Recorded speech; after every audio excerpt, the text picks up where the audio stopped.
फिर एक बार प्रभु यीशु मसीह के मधुर और पवित्र नाम में आप सबों को जय मसीह। मैं परमेश्वर को धन्यवाद करता हूँ कि परमेश्वर ने फिर एक बार आपके सामने आने के लिए मुझे मौका दिया है। बीते दिन हम लोगों ने परमेश्वर के उद्देश्य के बारे में बातचीत किया। आज फिर हम लोग उसी विषय में बातचीत करेंगे। और बीते दिन हम लोगों ने जान पाया कि परमेश्वर ने मनुष्य को सृष्टि किया। परमेश्वर मनुष्य के बनाने के पीछे क्या उद्देश्य था, क्या उद्देश्य है, इससे एक बार मैं इसी विषय में बात करने के लिए आपके सामने जा रहा हूँ। और हमने जान पाया कि मनुष्य को परमेश्वर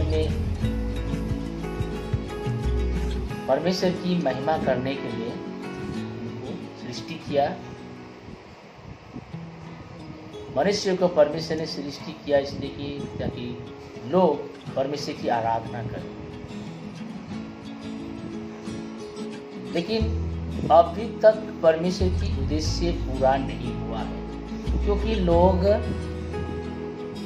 आराधना परमेश्वर की नहीं कर रहा है। वो जीवित परमेश्वर की आराधना नहीं कर रहा है।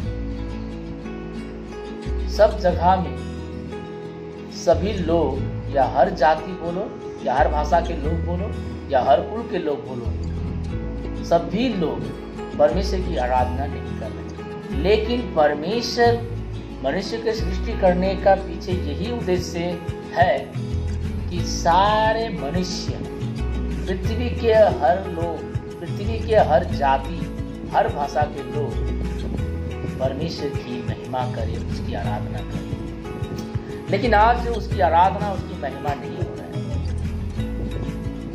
मैं समझता हूँ कि बिल्डिंग बनाने से, दान पुण्य करने से, या महान काम करने से, चमत्कार काम करने से, या मिराकल काम करने से, आश्चर्य कर्म करने से परमेश्वर की महिमा नहीं होता है। एक दिन की बात है, किसी व्यक्ति ने मुझसे कहा, अरे भाई, तुम्हारा तो स्कूल हो जा रहा है, अब तो तुम लोग माला माल हो जाओगे, तुम लोग तो बहुत रुपया पैसा अब तुम्हारे हाथ में होने लगेगा। तब मैंने उसको एक बात कहा, आपको मालूम है परमेश्वर की महिमा किससे होती है? जब कोई व्यक्ति मन फिरा के, कोई व्यक्ति पापों को छोड़ के प्रभु यीशु मसीह को विश्वास करके जब उसकी आराधना करता है, तभी जाके परमेश्वर की महिमा होता है। परमेश्वर की महिमा तभी होता है जब कोई व्यक्ति पापों से मन फिरा के परमेश्वर के राज्य में प्रभु के सामने, प्रभु के करीब वापस लौट के आता है, तभी प्रभु की महिमा होता है। और वचन साफ रूप से कहता है कि जाओ और फल लाओ, इसी से पिता की महिमा होता है, तभी तुम मेरे चेले ठहरोगे।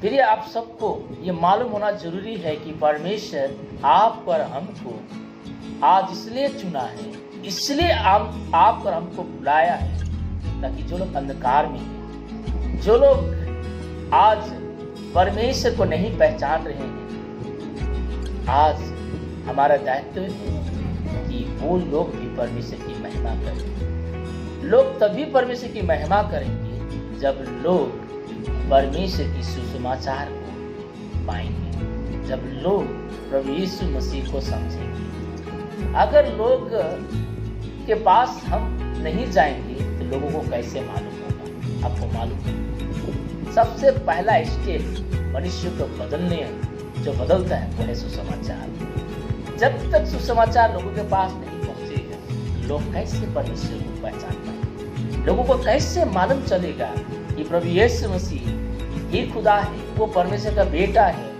वो ही सच्चा परमेश्वर है। फिर आज अगर प्रभु की काम अगर रुका है, तो इसका एक ही कारण है कि आप और मैं उस महान आज्ञा को पूरा नहीं कर रहे जो प्रभु ने हमें दिया था। हमें आज्ञाकारी होना है, उन्होंने हमें आज्ञा दिया है, उन्होंने हमें बुलाया है, चुना है, ताकि उस परमेश्वर के उद्देश्य को वो हमारे द्वारा पूरा कर सके।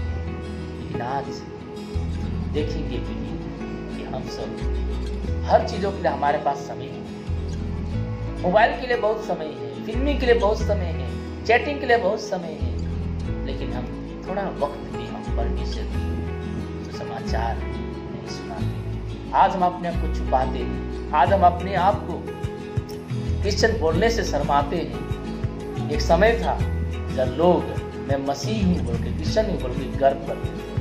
अभी भी बहुत सारे लोग हैं जो गर्व करते हैं और वो लोग गर्व के साथ में परमेश्वर के समाचार भी बताते हैं। लेकिन आज बहुत सारे लोग साथ में चलते हैं, साथ में घूमते हैं और उनकी बुराई में भी वो शामिल होते हैं और परमेश्वर की सुसमाचार की गवाही को वो लोग बिगाड़ देते हैं। फिर ये मेरे आपसे रिक्वेस्ट अनुरोध है, ये समय आ गया है जब तक सारे जगत में प्रभु यीशु मसीह को लोग नहीं पहचान लेंगे, फिर ये देश, ये संसार चंगाई नहीं होगा, ये संसार नहीं बदलेगा, लोग उद्धार नहीं पाएंगे, भ्रष्टाचार खत्म नहीं होगा, लोगों की आंखें नहीं खुलेगी। जो लोग यीशु को पाते हैं उनकी आंखें खुल जाती है और ये तभी होगा जब लोग यीशु की सुसमाचार को लेके लोगों तक पहुंचाएंगे।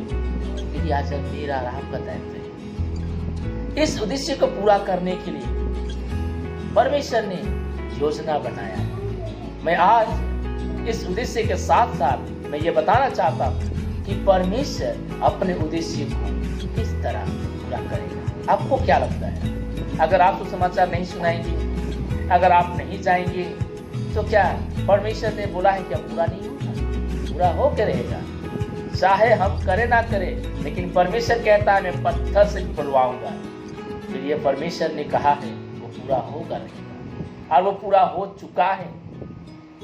मैं आपको एक वचन बताना चाहता हूँ। मलाकी के पुस्तक में 1:11 में कहता है, उदय चल से लेके अस्त चल तक हर जातियों में मेरा नाम महान माना जाए और लोग मेरी जयकार करें। परमेश्वर इस उद्देश्य को पूरा करने के लिए वो कहता है कि हर जातियों में मेरा नाम क्या किया जाए? महान माना जाए। परमेश्वर की नाम महान मानने के लिए, उसकी महिमा करने के लिए हमें हर जातियों के बीच में जाना पड़ेगा। संसार में इतने सारे जाति हैं, लेकिन आज मैं जहां तक दिखता हूं बहुत कम लोग प्रभु की महिमा आराधना करते हैं। हमारे क्षेत्र में तो ज्यादा से ज्यादा नेपाली आदिवासी लोग।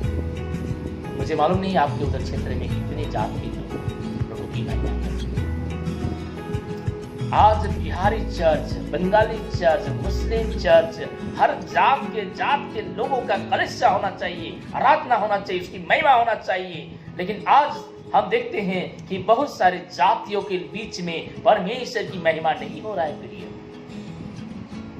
परमेश्वर का उद्देश्य है कि फूलो फलो पृथ्वी में भर जाओ। इसका मतलब परमेश्वर की संतान से, परमेश्वर की बेटा बेटी से भरने के लिए बोल रहा है। और परमेश्वर के बेटा बेटी लोग तभी बनेंगे जब लोग परमेश्वर को समाचार सुनेंगे और उसको ग्रहण करेंगे, वो आत्मा में जन्म पाएंगे और वो परमेश्वर का बेटा बन जाएंगे। क्योंकि परमेश्वर का वचन कहता है जितनों ने प्रभु यीशु मसीह को ग्रहण किया है उसे अपना बेटा होने की अधिकार देता है।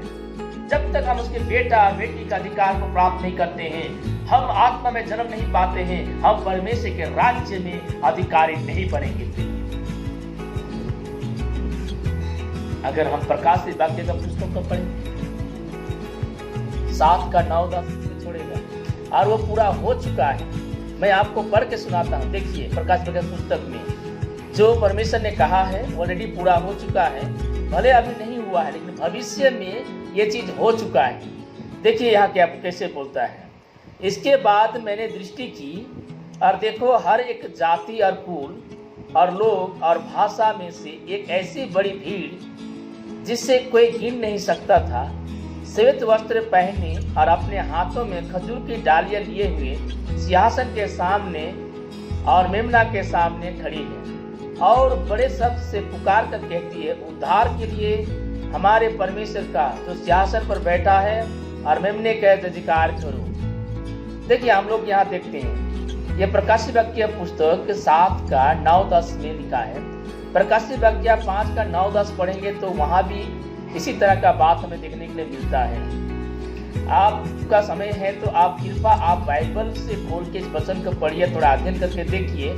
आपको इसमें पता चलेगा कि जो परमेश्वर ने कहा था पूरो फूलो पृथ्वी में भर जाओ, और उसका भरवाने के पीछे ही था कि हर एक लोग पृथ्वी में परमेश्वर के बेटा बेटी से भर जाए, और लोग हर जाति, हर कुल, हर भाषा, हर जगह में लोग परमेश्वर की महिमा करें बोल के। और हम लोग यहाँ देखते हैं कि सचमुच में भविष्य में ये पूरा हो चुका है, क्योंकि यहाँ यूहन्ना कहता है कि मैं एक बहुत बड़ा भीड़ को देखा जो हर कुल से, हर भाषा से, हर जाति से लोगों को देखा। ऐसा भीड़ जिससे लोगों को यूहन्ना गिनती कर नहीं पाया बोल के बोलता है। फिर मैं आपको ये बताना चाहता हूँ कि जैसे हम लोग वचन में देखते हैं कि नया पृथ्वी आएगा बोल के बोलते हैं। ये नया पृथ्वी में कौन लोग होगी? यही लोग ना होंगे, वही परमेश्वर का बेटा बेटी लोग होंगे, वही हर कुल, हर भाषा, हर जाति के लोग होंगे, और वही लोग होंगे जो लोग परमेश्वर को विश्वास किया है, जो लोग परमेश्वर को उद्धार पाए हैं। लेकिन परमेश्वर यहाँ कहता है कि वो हर एक लोग होंगे। उराव जो लोग हैं, उराव के जो लोग कुल है, वहाँ से खड़िया के जो कुल है, या नेपाली के, मगर, थापा, जो भी कुल के भाषा के लोग हैं, ये सभी जात के लोग इधर होंगे। प्रिय,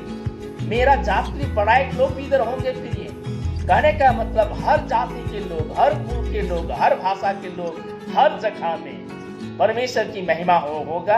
और इधर देख रहे हैं वो चीज परमेश्वर इधर पूरा कर चुका है। बाइबल में साफ रूप से दिखा रहा है आने वाला दिन फिर से मैं आपके पास में आऊंगा, लेकिन मैं आपके पास में दूसरा बातों को लेकर आऊंगा। किस उद्देश्य को पूरा करने के लिए परमेश्वर ने क्या प्लान बनाया है। What is God's plan? क्या प्लान है, क्या योजना है परमेश्वर जो शुरू में जो कहा है, जिस उद्देश्य के विषय में, उस उद्देश्य को पूरा परमेश्वर कैसे करेगा, कैसे करेगा उसको पूरा, और उसे पूरा करने के लिए उन्होंने क्या योजना बनाया है। मैं आने वाले दिन इस विषय में आपके साथ में बातचीत करूंगा। परमेश्वर आपको इस वचन के द्वारा बहुतायत से आशीष करे और उसकी शांति और अनुग्रह आप पर बनी रहे। फिर से सबको जय मसीह। प्रभु आपको आशीष करे। आमीन।